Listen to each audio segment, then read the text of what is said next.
I'm Mario Ritter with the VOA Special English Agriculture Report. Cacao, or cocoa trees, grow in hot, rainy areas of Africa, Asia, and Central and South America. Their beans are used to make cocoa powder, cocoa butter, and of course, chocolate.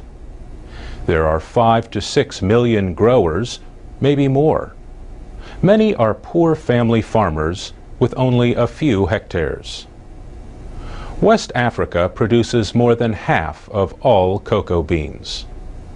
Ivory Coast leads the world in production, followed by its neighbor Ghana.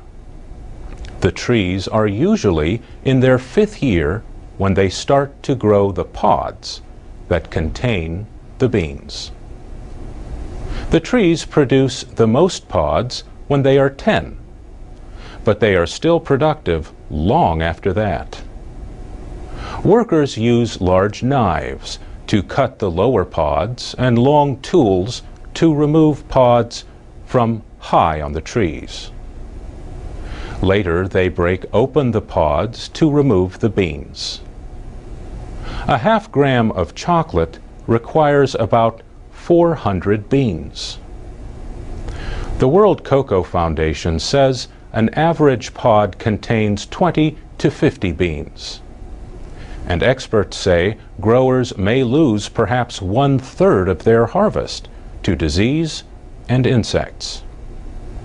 But now scientists have genetic maps of 2 kinds of cocoa trees.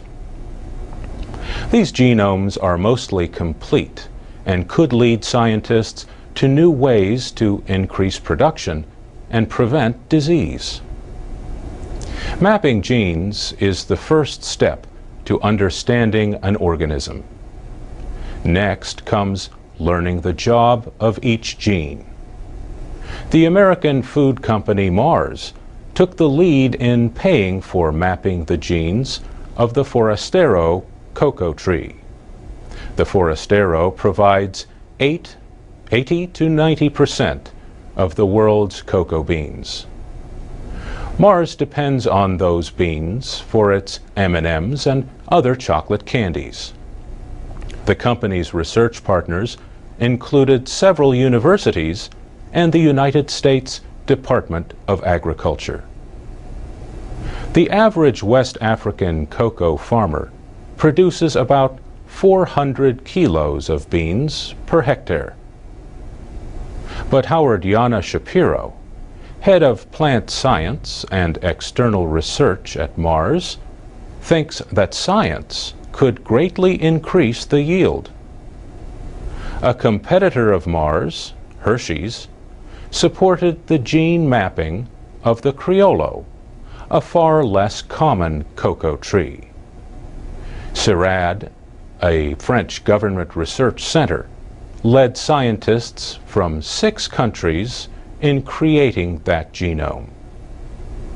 We'll talk more about the cocoa industry next week when we look at efforts to help child laborers in Ivory Coast and Ghana.